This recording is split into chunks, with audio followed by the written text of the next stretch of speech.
8:38 de la mañana, continuamos con la impresión de noticias y recibimos al señor Ollanta Humala Tazo, líder y presidente del Partido Nacionalista del Perú, que está en nuestros estudios, viene de Brasil, ya nos contará también.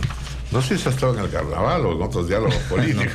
No está en el carnaval, buenos días. Pero, no tendría nada malo, sí valía la pena haber estado también en el carnaval. Sí, pero en realidad hemos estado en el cuarto congreso del Partido de los Trabajadores del Brasil, en mismo Brasilia. Hemos tenido la oportunidad de conocer a la candidata del PT a la presidencia del Brasil, a Dilma, la compatriota, la compañera Dilma Rousseff. Que es una mujer interesantísima en realidad, ¿no? Y valiosa, liderosa.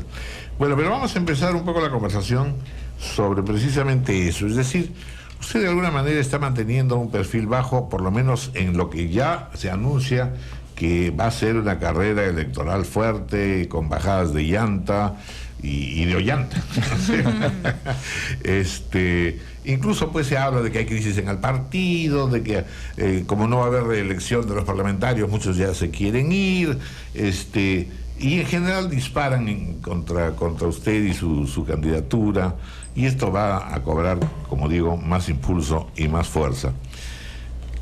¿Qué piensa usted al respecto? ¿Cómo va a dirigir su estrategia frente a estos continuos ataques que lo presentan, pues, no obstante que ha suavizado el tono, pero lo presentan como un radical, un hombre antisistema, etcétera, etcétera? Yo creo está además vinculado a Chávez, a Evo Morales, a los Kirchner, en fin. ¿A Lula también o no? Todavía no. A Lula menos, porque Lula no está tan satanizado, ¿no es cierto? Claro, nosotros, claro. Sí. Entonces, usted es el satán de la izquierda y por lo tanto hay que bajarle las llantas. ¿Qué piensa hacer frente a todo esto? Bueno, coincido que todo esto es parte de una estrategia de sembrar una serie de infundios que no tienen mayor sustento, en el cual se nos tratan de poner todos los epítetos. Si uno es nacionalista, le dicen que es vendepatria, que va a entregar al Perú a Chávez, ¿no?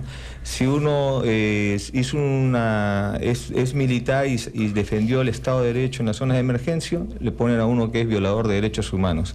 Si uno hizo un levantamiento militar en Locumba contra la corrupción de la familia Fujimori, de la señora Keiko y de su padre Alberto, y de la colusión de la clase política que quiso hacer una transición a la democracia al estilo Fujimori, uno es el antidemócrata, uno es el antisistema, uno es el que tiene ligazones con Montesinos, ¿no?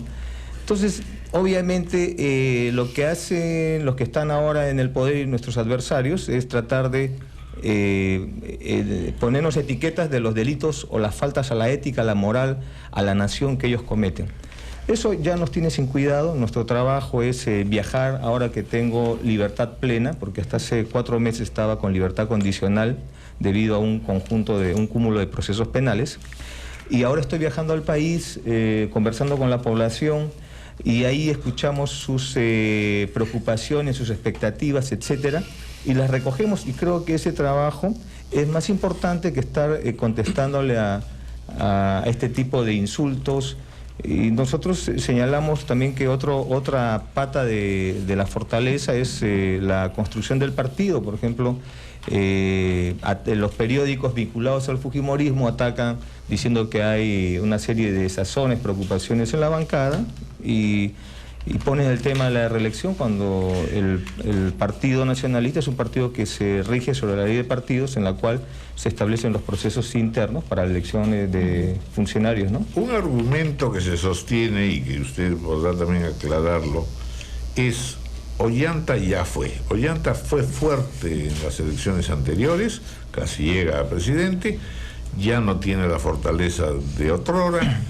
Usted está viajando y por lo tanto puede estar compulsando un poco qué ocurre sobre todo en el interior del país con respecto a su candidatura y su presencia política. ¿Está usted más fuerte, menos fuerte que la primera vez? Yo creo que estamos más fuertes y por eso nos tienen miedo. ¿Por qué traen a colación todo lo que hace Chávez en el Perú?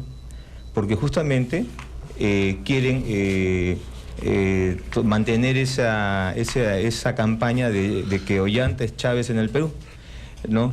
En segundo lugar, la estrategia es no darle alternativa al pueblo peruano, es decir, que escojan entre un candidato de la derecha y otro de la derecha, lo que se llama la derecha tradicionalmente, es decir, no hay opción, es simplemente escoger entre una cosa y otra cosa, que es lo mismo al final, que históricamente se han repartido el poder, y en las últimas elecciones hemos visto cómo todos ellos se unieron para defender un sistema corrupto, para defender que las cosas no cambien en el país, y lo que estamos viendo es eso, ¿no? Que al final lograron su cometido y están tratando desde ahora a tratar de crear esa idea, ¿no? Por ejemplo, uno puede estar de acuerdo o en desacuerdo con las encuestas, es un problema de cada uno, pero la pregunta es cuánto cuesta una encuesta y por qué la sacan a más de un año. Que estoy seguro de lo que ahora conversemos sobre el análisis de coyuntura de política electoral, no servirá para gran cosa de acá a 6 meses, porque todo va a cambiar. Lo importante, lo sustancial es qué piensa la gente en la calle. Y la gente en la calle está harta de la corrupción.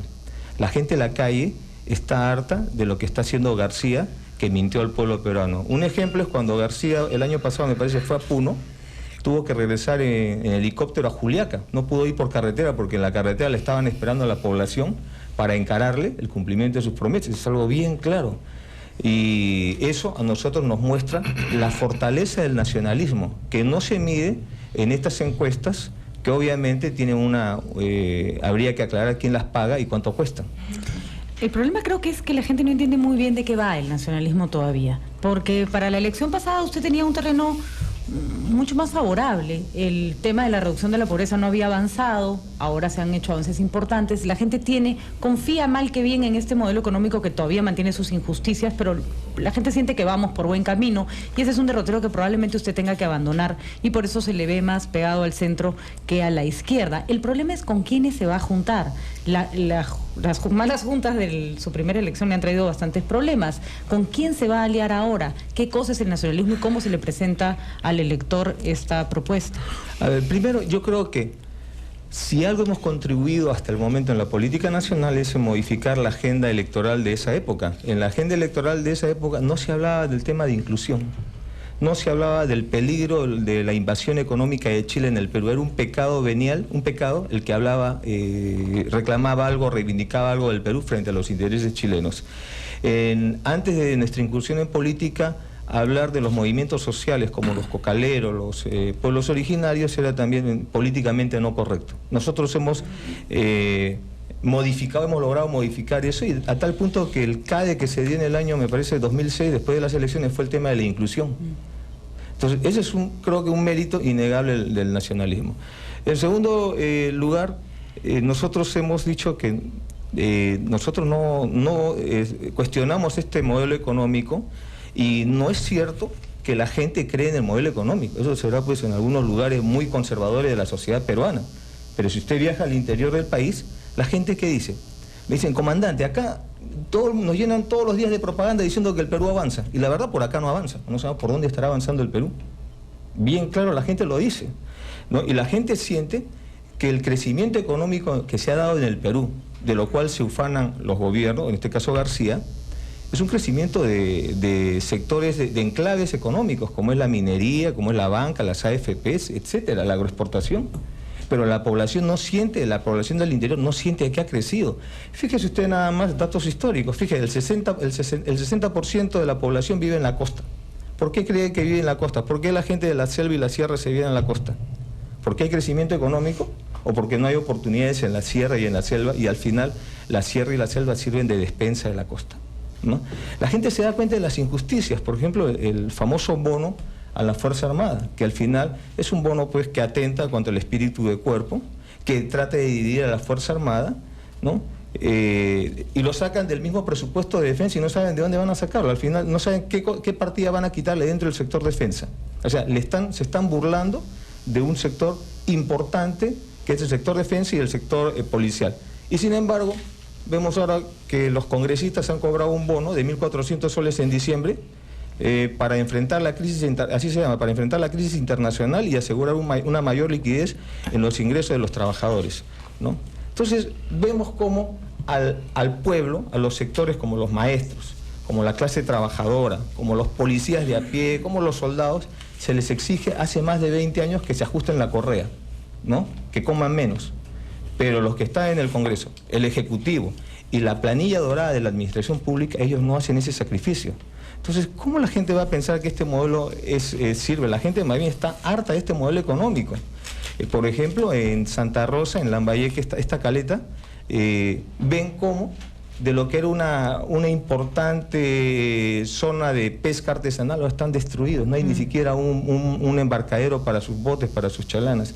La gente no está de acuerdo con el modelo económico y yo creo que es una minoría la que está defendiendo. ¿Y usted tampoco, entonces? Yo tampoco. Yo estoy en contra de este modelo económico, hay que cambiar el modelo económico. Vamos a hacer una pausa. Vamos a hacer una pausa y continuamos conversando con el señor Ollanta Humala, líder y presidente del Partido Nacionalista. Horas.